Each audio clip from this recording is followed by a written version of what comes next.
Hey, I'm Candy Havens. I want to thank Bitten by Books for letting me stop by today and let me hang out with you guys. You're in my office. This is where all the magic happens. This chair right here has my butt imprint on it in a big way. Uh, I spend a lot of time in here, sometimes 14 to 18 hours a day, a lot. You can see my movie posters and TV stuff there in the back, a bunch of DVDs, and it's all TV stuff there. By day, I'm a TV and film critic, so that's my day job, and I'm not ready to give it up because I get to talk to cool people all the time. I don't know if you can see her, but this dark mass right here is Scooby, and over there, that little white piece of fur over there, that's Gizmo, and they are my office mates, best office mates I've ever had. I want to get straight to some questions. I was asked to interview myself, but that was kind of weird. So I actually went and asked people on Twitter and Facebook to come up with some questions, and we're going to get right to those. All right. We're talking about Charmed and Dangerous today. So these questions are sort of about that. Ashlyn Monroe from Facebook wants to know what was my inspiration for the series.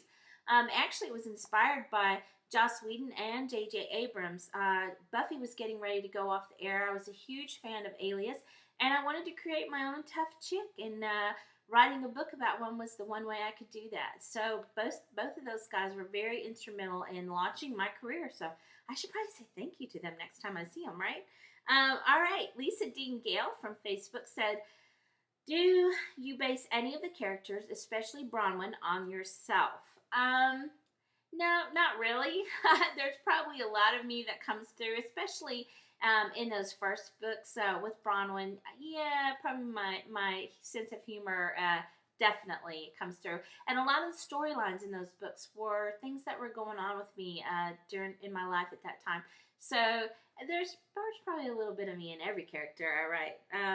Let's see. RG98 wants to know if I have a favorite character from any of my books.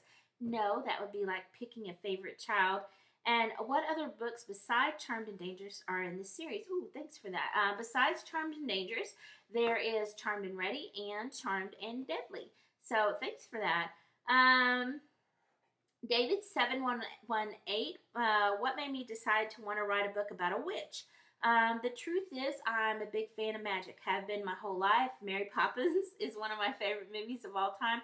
I watched all the witch shows when I was a kid, Bewitched and all that, and just always been fascinated with them. And so it was fun. I'm writing a whole new series about witches for YA, and I'm having the best time of my life. Favorite thing ever is writing about magic. Robert Yurgis from Facebook wants to know, how do you focus just on one story at a time and not a series of books?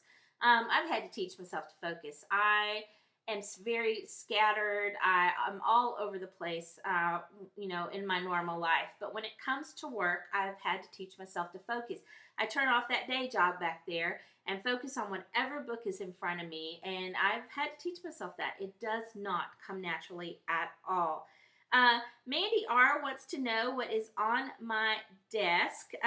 Let's see.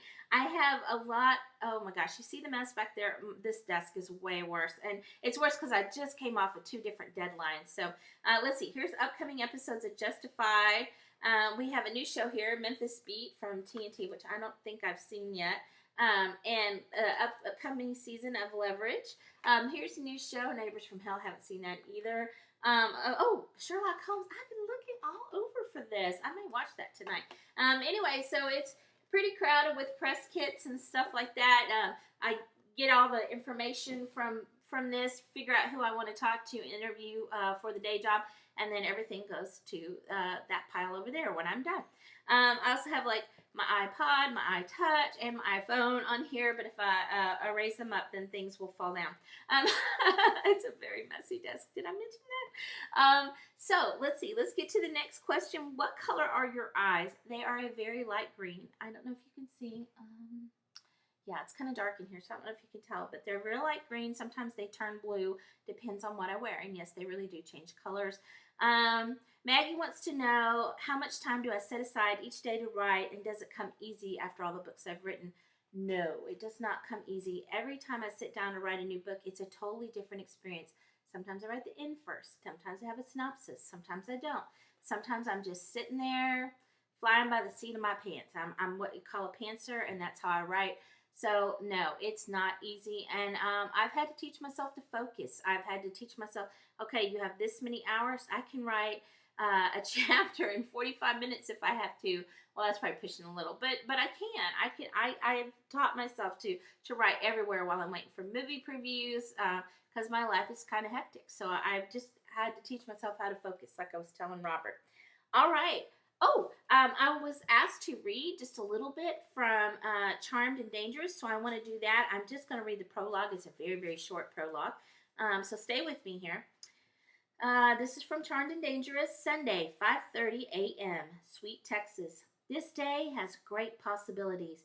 Actually, every day does, but this one is special because I woke up next to the man I love.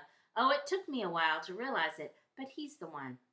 For months, he told me we belonged together, but I refused to believe him. What he didn't seem to realize is witches don't have boyfriends. It never works out. The intimidation factor alone usually stands as the biggest turnoff. A lot of men can't handle a woman with power. The whole reading the minds thing and the ability to turn them into toads sort of makes them insecure. Even my clients are afraid of me, but they want to use my talents just the same. Don't get me wrong. I love being a witch. My world is filled to the brim with exciting adventures and people, but this love thing is all new. My heart is so full of an emotion I've rarely experienced. I've cared for people in the past, but loving is something I've really hardly ever done. This man changed all of that. I must love him because there are no other possibilities. It's much like being a witch. It is what I am and what I must be. Look at him lying there so peaceful, that jet black hair waving around his face, those bulging biceps. Oh, baby, he's a human cupcake, and I could just eat him up. Now, if only I could get him to come back to life, it will be a great day. Because lonely as I get sometimes, I don't fuck dead guys. So that's the first part of Charmed and Dangerous. I hope you'll check it out. Come hang out with me on Bitten by Books. Ask me any question you want. I'm going to be here all day. And you know what, guys? Just thanks for watching this. I really appreciate it. See you soon.